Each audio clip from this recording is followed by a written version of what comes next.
Hey, how's it going? Good, and yourself? Doing fine. Glad you could make it. Me too. Whew. Yeah. Hey, how does this sound? Does it sound clear to you? Yeah, the sound is good. How does this sound to you? Oh, it sounds excellent. Great, great. All right. Well, cousin, I wanted to talk. With everything that's going on in North Carolina right now, and with actually the fight has been going on forever with Tuscarora people trying to show that they still exist in North Carolina. I wanted to see if you could talk a little bit about that to show how we're still here and have not disappeared into other races and everybody didn't move to New York. If you don't mind, I'd like to get into that. Okay. So just ask me some questions and we'll move forward. Okay. Okay. For all of you who do not know, this is Raquiske. He's pipe carrier for Tuscarora Nation. He's been on this path, in this lifestyle and culture, and been on his walk for a long, long time before I was born. And he's still walking just like a young man. So he's still fighting the good fight. He's still out here representing Tuscarora people. He's still doing what he was commissioned to do. You're living out in Tennessee. Can you tell a little bit about what you do out there?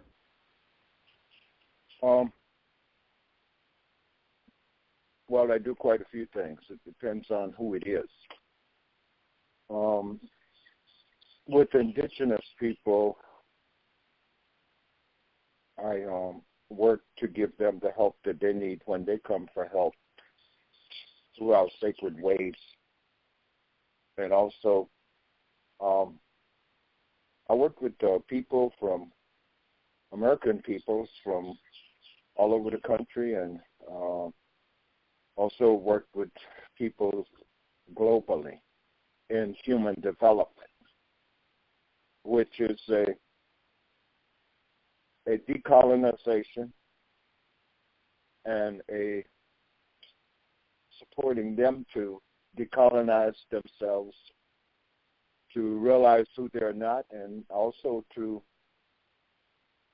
realize who they are, who they truly are, and what they're about, and help support them to free that within them, and for them to empower themselves to be who they are, and to go through that healing from having not been who they are,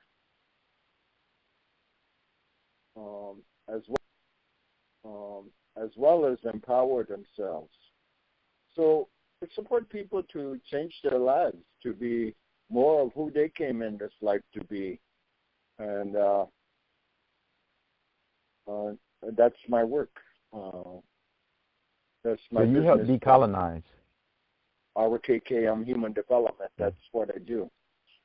Okay. It sounds like you help aid in decolonization. I've been working in decolonization since 1978. Wow. Got your hands full, I know. At that time, I called it deep brainwashing.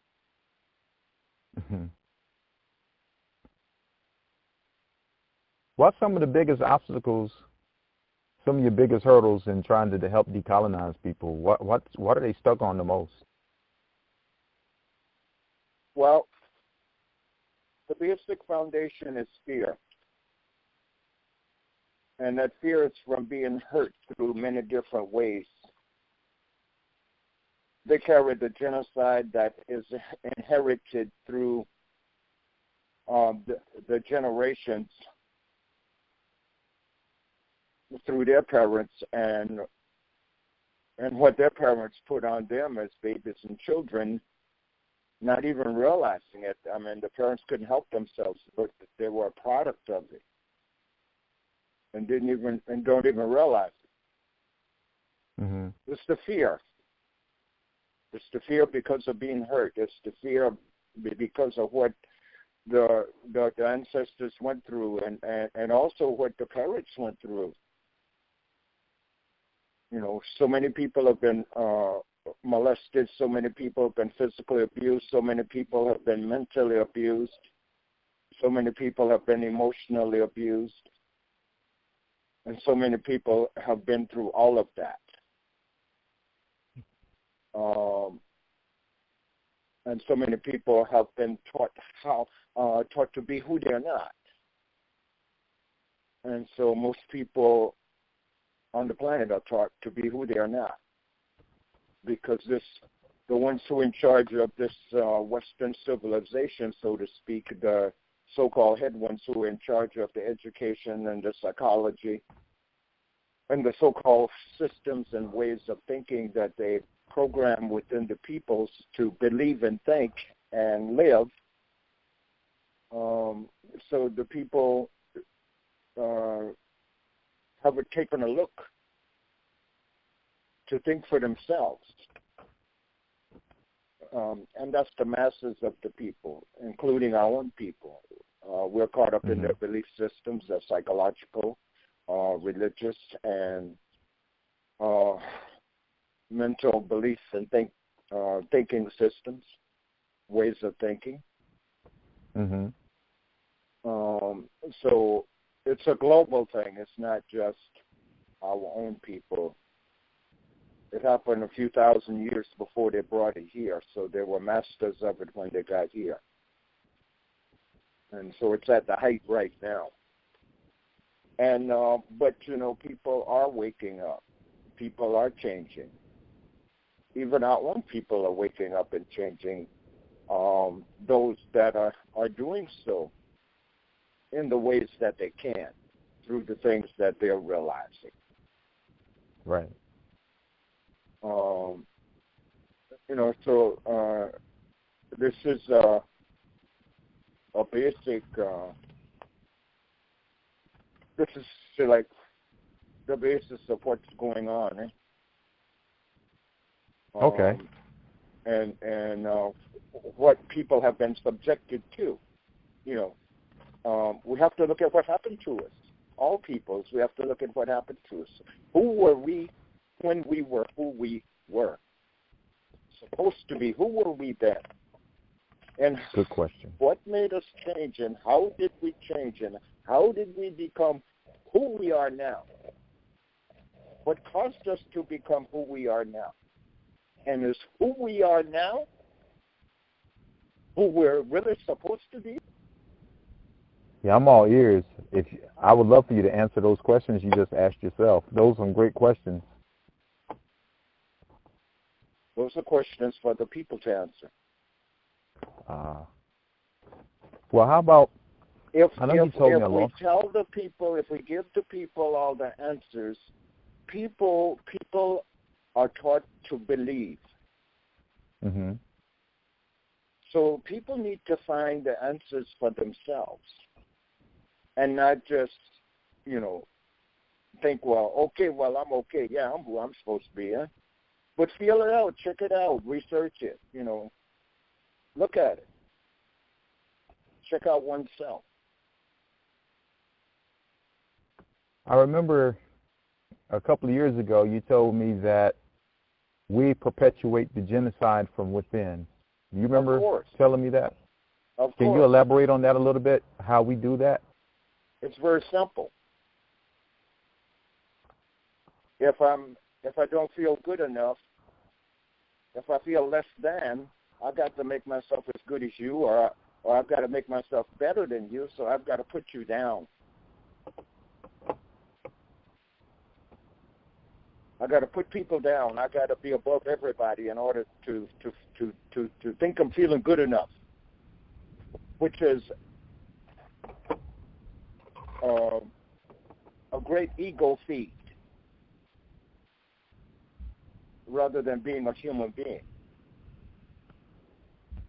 And so, as you see the people put each other down, the people have to have their own way. The people's way is better than everybody else's. or their beliefs are better than everybody else's and they're putting everybody down, then that's the fear of not being good enough. I got to be good enough. I got to be as good, or I've got to be better than. So that also plays out that, I got to get a vehicle as good as the other person's, or I've got to get a better one. That person, or I got to get a better house than this person's built, so I can be on top. It's the whole game, or I got to look better. Right. So that all has to do with the people being beat down.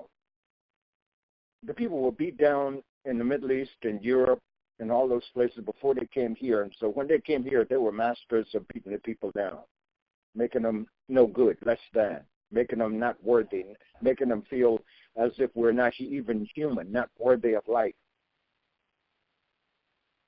So they were masters of that before they came here. And so when they came here, they brought that disease here. And they put it on our people. Mm-hmm. And so we were beaten down. Our foods were taken away. Our homes were destroyed. We were beaten down to nothing. But yet we knew how to survive, and that's why we're still here. Right.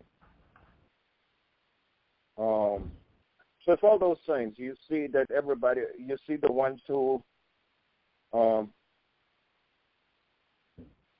they got to be the boss over everybody because they know everything.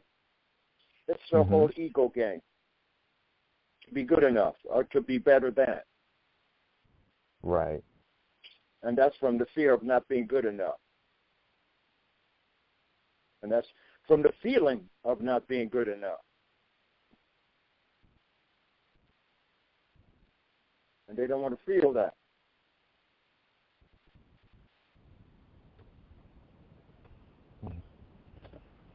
Part of the fight that I... So in the work go ahead. I didn't mean to cut you off. So in the work that I do, I got to replace all that stuff to get rid of it. And free up who they are, that they really feel good about, and to realize the positive and the good of themselves, and to go through their healing from not having been able to be that because of the traumas and that they've been through.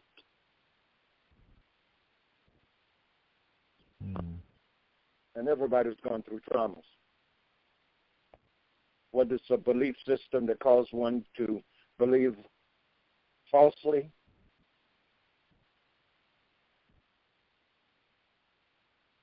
do you think it's mostly the belief system? Beg your pardon? Do you think it's mostly the belief system that is causing us to perpetuate our own genocide, or is it anything else besides our belief systems? It's our experience, from the baby to the adult person now, including the belief systems. How many babies grew up with anger and swearing in the home? How many children have been made to believe a certain way? Right.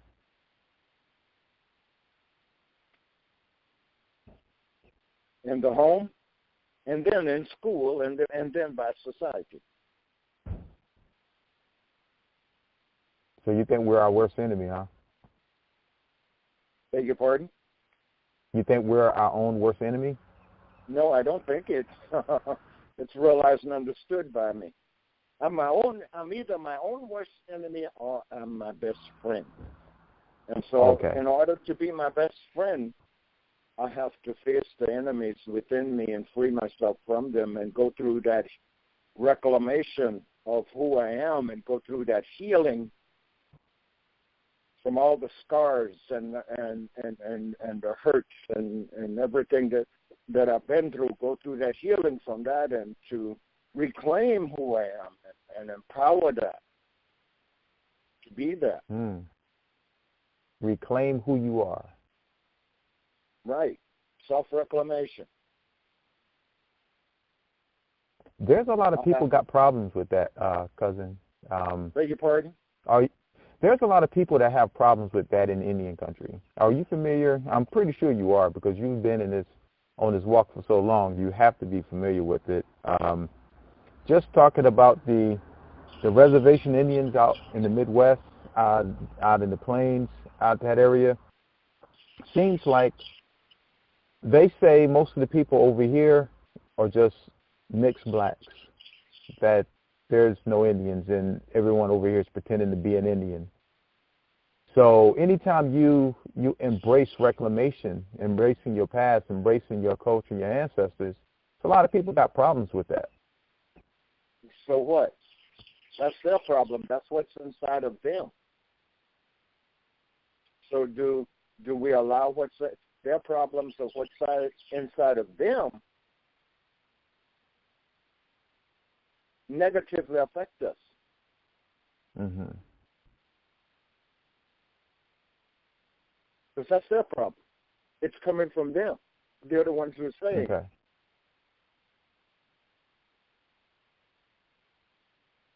They have to look at themselves. They're mostly mixed with the conquerors, those that are mixed. Mm-hmm. So we have to look at what happened to us. We didn't ask it to happen. And so as far as the American societies and Europeans' racialism,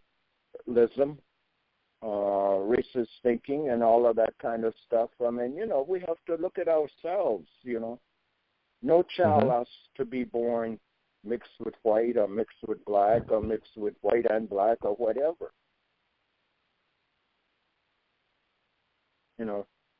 So what are they going to say about their own children, grandchildren?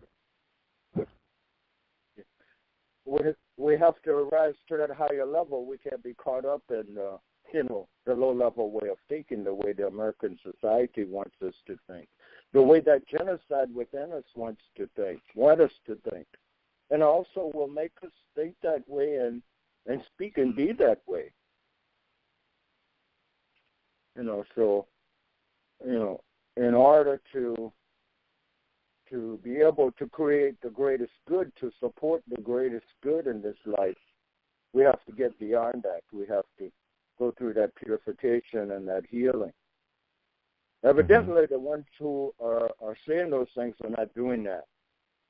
So, it's those that are not purifying and going through their healing and renewal of who they truly are. The ones who are doing that, you're right. You don't hear them saying that. But the ones who are not doing that, who are Americanized, you'll hear them say that.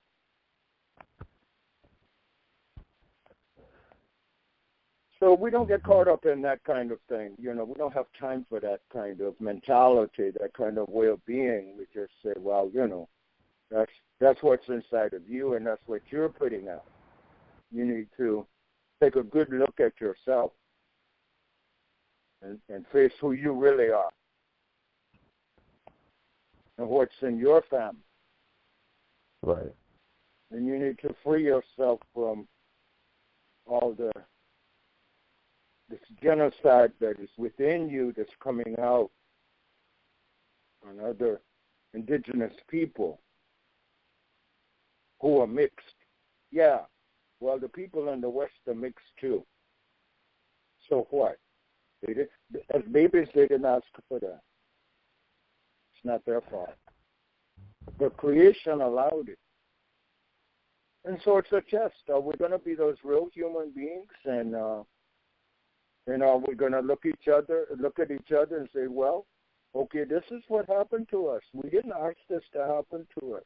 But creation allowed this. So creation is saying to us, isn't this a test? Are you going to follow the American way of thinking? Or are you going to think from your good spirit of yourself and think through the way of creation? If you look at it, the greatest examples are happening today. Even the different animals are supporting each other. I hear all the time about all these different animals supporting each other, and they're not even the same species, and so, you know, they're in harmony. They're helping each other. Mm-hmm. And so that's the greatest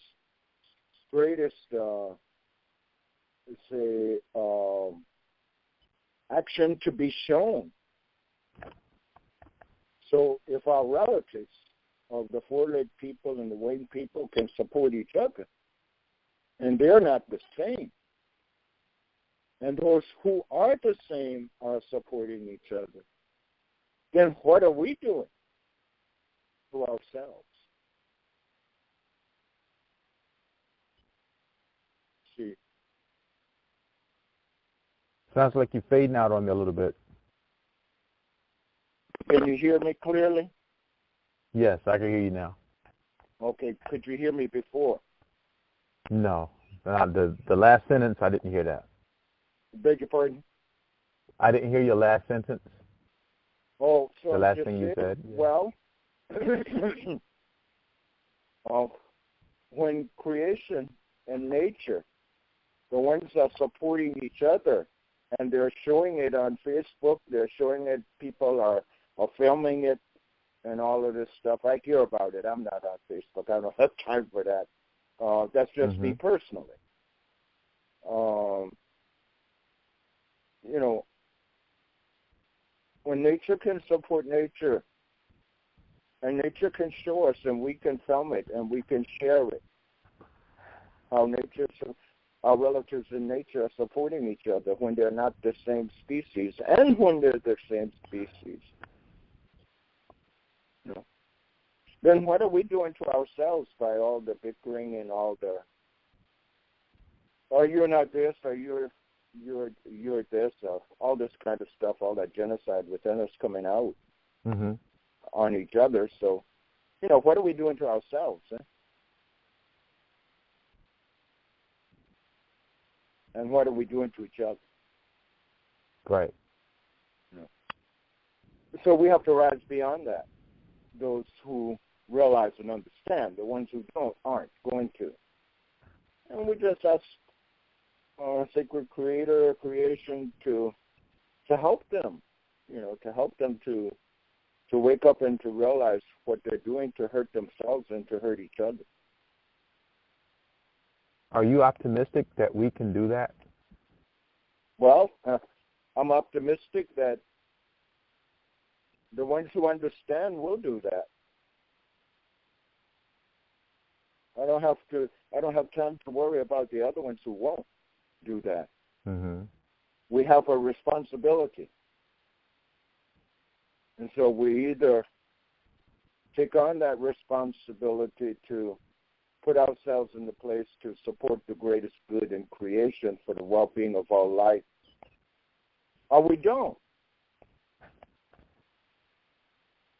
So the ones who choose not to, that's their choice. And the ones who choose to, then they do that and they experience the greatest good that happens as a result. Mm-hmm.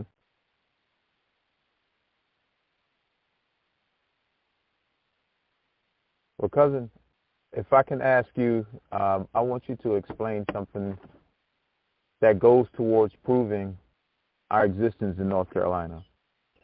You've taught me about the territories from the mountains to the coast and even beyond, you know, going southward and northward, the hunting grounds and so forth. Could you explain some of that to the listeners about specifically talking about the Tuscarora and the territories?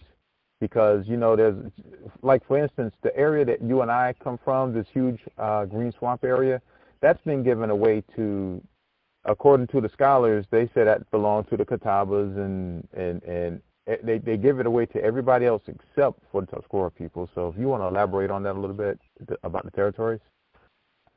Well, what the people have to do is they have to research history. they have to really go into history, not just so-called American scholars or North Carolina historical scholars, because they don't know anything. They're going to they're going to perpetuate the same old lie. If we look at our maps, and some of the maps may have to come out of the colonial, we will see that our territory was in Virginia, North Carolina, and our hunting grounds went into what's called South Carolina. And you have what's called, we had so many different townships or towns, and so when they came, they named the people according to the town. And so in the present day, the people think their name their name is the town. So we had a huge confederacy at that time, in the early time, and our territories went all the way to from the eastern part, the ocean part. Matter of fact, Wilmington, all of that was our territory. All the way to the Blue Ridge Mountain in the Palette Mountain area, with the Cataracts, Tuscarora, and I have a map on that.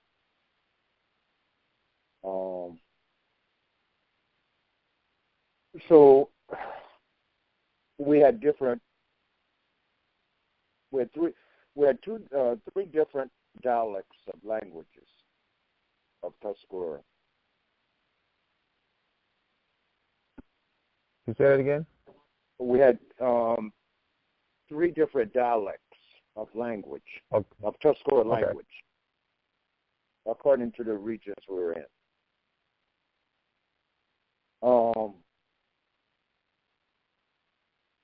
You look at the chiefs that came down. You look at William Mitchell. You look at James Blunt. You look at the Jacobs, the Freemans, the Martins, the Rollins, the Locklears. All the different ones that came down, that's just from northeastern North Carolina.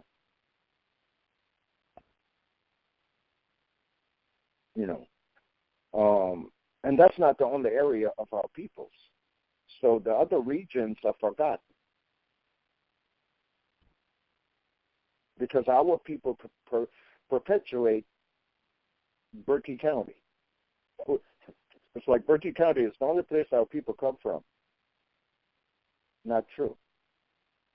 They came from Craven County. They came from different counties. What became counties.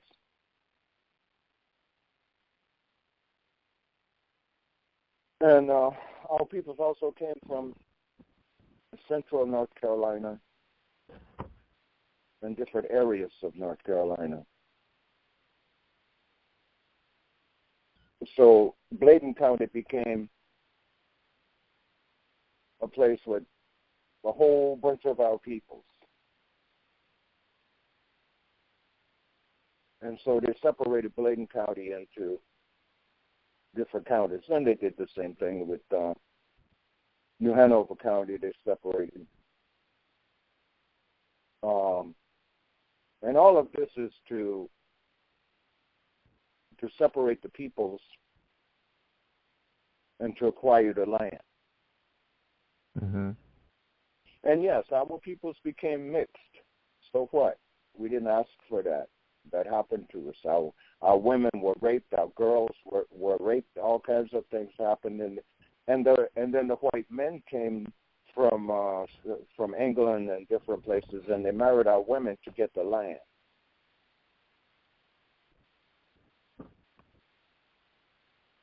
But we kept marrying into each other to maintain being Tuscarora. Mm-hmm. And that's how we're still here today.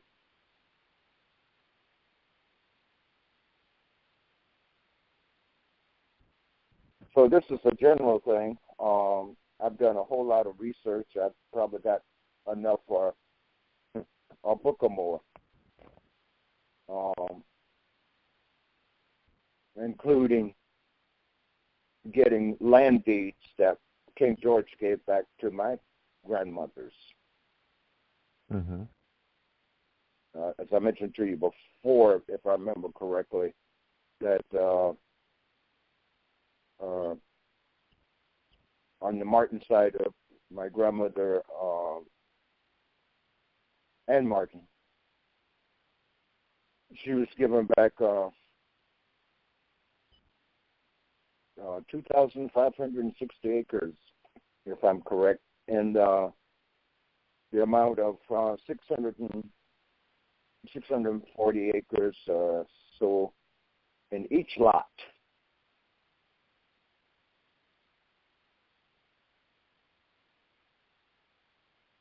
And also Sarah Martin was given back the same amount. That's Ann Martin's son, Robert Martin, who is my grandfather, and his wife, who is Sarah, who became a Martin. She also got that amount of land back, 2,560 acres. But it's in either 640 or 650. I don't have the paper in front of me. Lots of land, 4 lots of land, each 650 acres, I guess. And different other ones. Allie Martin got land back. Different ones from King George. Mm-hmm. King George III, right? King George II. That was the second, okay. And also King George III gave some land back. But you see, they also got the land back because, Robert Martin and different ones, they were soldiers too, eh? Mm-hmm. Yeah. And our people were very crafty at that time. Very what? Very crafty. Okay. Yeah. And so you look at the Pews, the Rollins, the Blanks, the Grahams, all those different ones, Moores, all the different ones, Freeman. There's so many that we can name out that migrated down through Duplin into Bladen and what's now Robeson and just that whole area. It's so many. Yeah. I think it's 11 chiefs I can count. Yeah. Maybe more. Yeah, and there were quite a few. That's just a beginning on the chiefs.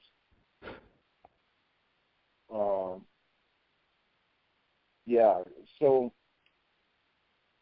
basically, our peoples have to look at, well, okay, who am I related to, and am I related to, what chief's family am I related to? What chief am I related to? People have to look at that. But you see, our peoples have to realize who we are, and then we have to stand up and be who we are. If we're not going to stand up and be who we are and reclaim who we are and really be who we are and live that way, then how can we expect anyone else to acknowledge us as that? Cousin, why is it so important to embrace your culture, in your opinion, or from your point of view? Well, it's not from my point of view. We have to look at what did that great sacred creator power give us, and what are our responsibilities in life. What are our sacred instructions? We are given a culture and a sacred way of life for a reason.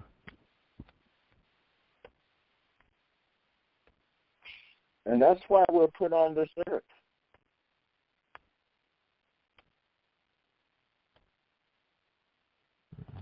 So people have been taught to deny who they are and to deny their culture,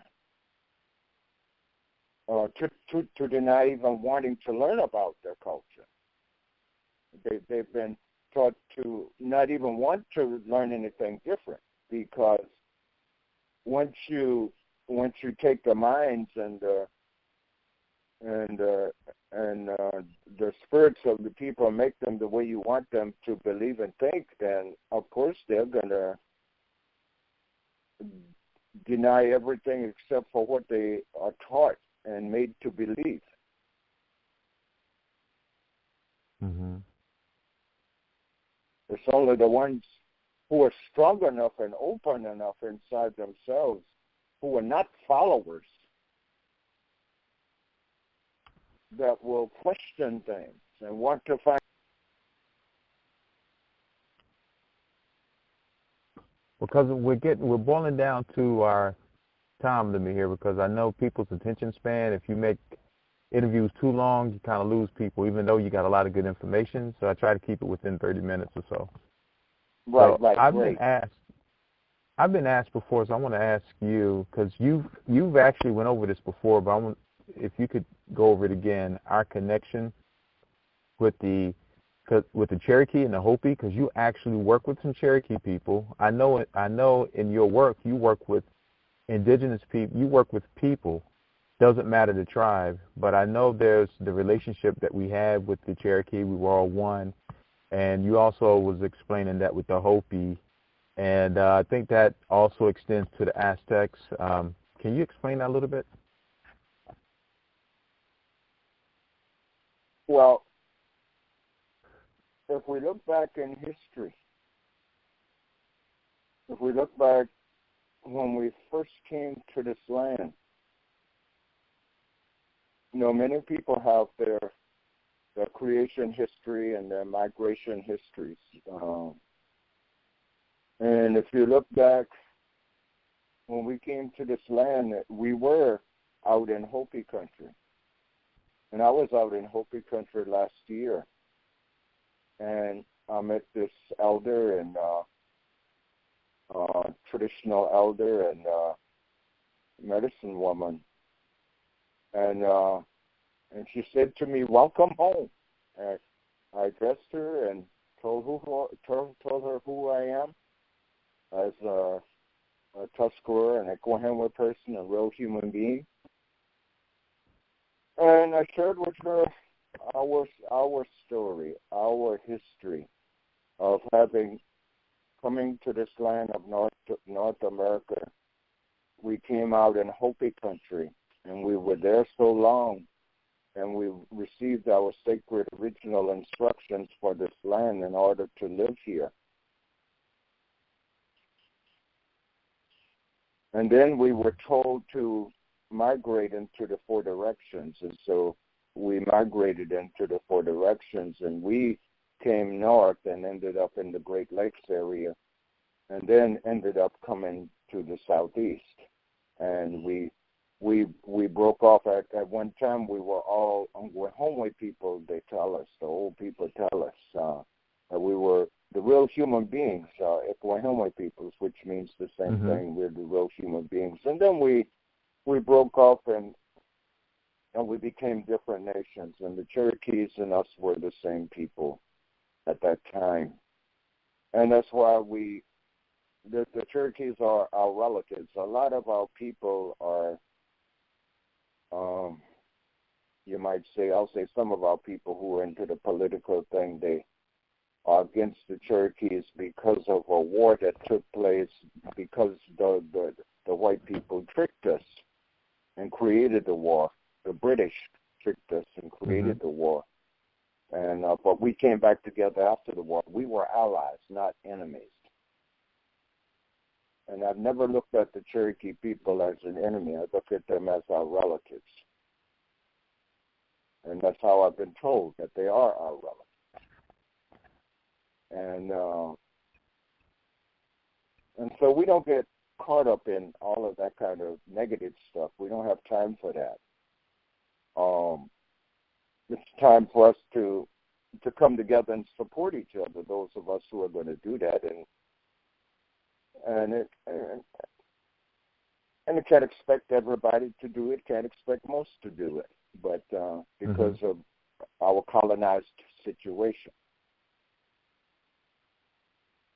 But yes, now the Hopi peoples are different peoples. They're not just one people, because some came to Hopi from South America, they say. They came through South America and came up into Hopi and became Hopi people.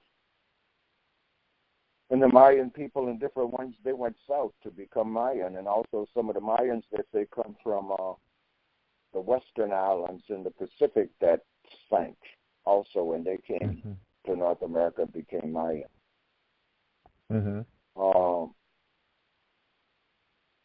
So, you know, we look at our people as relatives. We don't care who they are.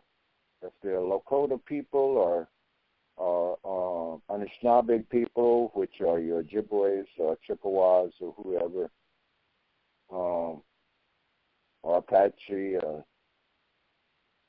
Yaqui or whoever, the Pueblo people. I've always been at home wherever I've been, and I've lived with the Cochiti Pueblo people. I've been with the Navajo people, all different ones, Cree peoples, and spent time with them. I've been down in New Mexico with the Nahuatl people, the Aztec people, and I've also had good relations with the Mayan people that carry the sacred ways. And the Mayan people, we know that we're all relatives, those that carry the sacred ways. As a matter of fact, we used to go down into that territory pre-Columbian times, and they used to come here. We had great trade routes. So, you know, it's the colonization and the genocide and the peoples that keeps the peoples separated, and the masses of our people are colonized. I mean, it's not their fault, because they're born into it. And that's usually the ones who embrace the non-traditional ways, that stay in that colonized mindset and keep the division going among people. Right. Yeah. You see, the ones who control this industrial complex, this world industrial complex, they want to keep it that way with everybody, our own peoples and everybody else, so that they can control everything. They don't want us to be able to feel and to look at everything and to realize and to think for ourselves. They don't want us to do that, because we will see and realize their game of what they're doing, and we'll also learn how not to be caught up in that. So we won't be giving them the support they want. Okay. In other words, they want everybody to be their slaves. Right. I don't care if it's the presidents or the congressmen or whoever. They're just high-paid slaves, that's all. They have no life other than that.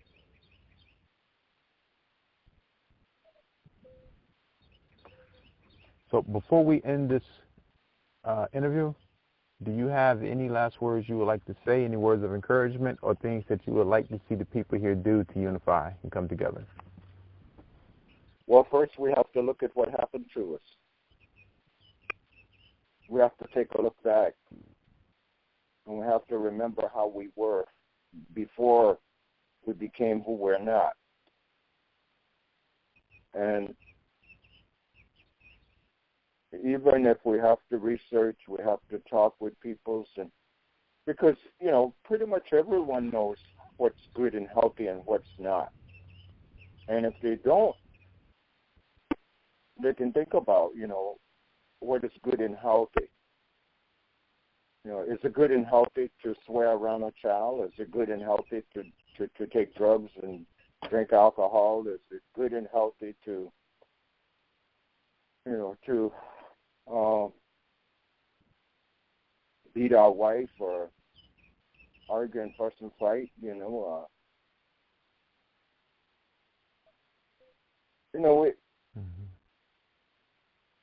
if you ask anyone, mostly, I mean, some people will say yes, but most people with good common sense, that has a good common sense, they'll say no, that's not good and healthy for the well-being of our children or ourselves.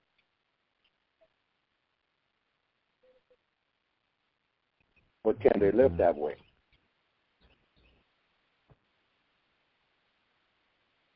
So, we have to look at ourselves, look at how we are, look at how we're living. And is it benefiting the well-being of our life, our families, our children, and how we relate to each other? Is it benefiting the well-being of our life?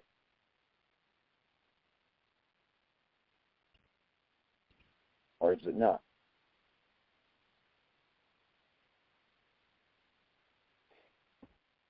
All right.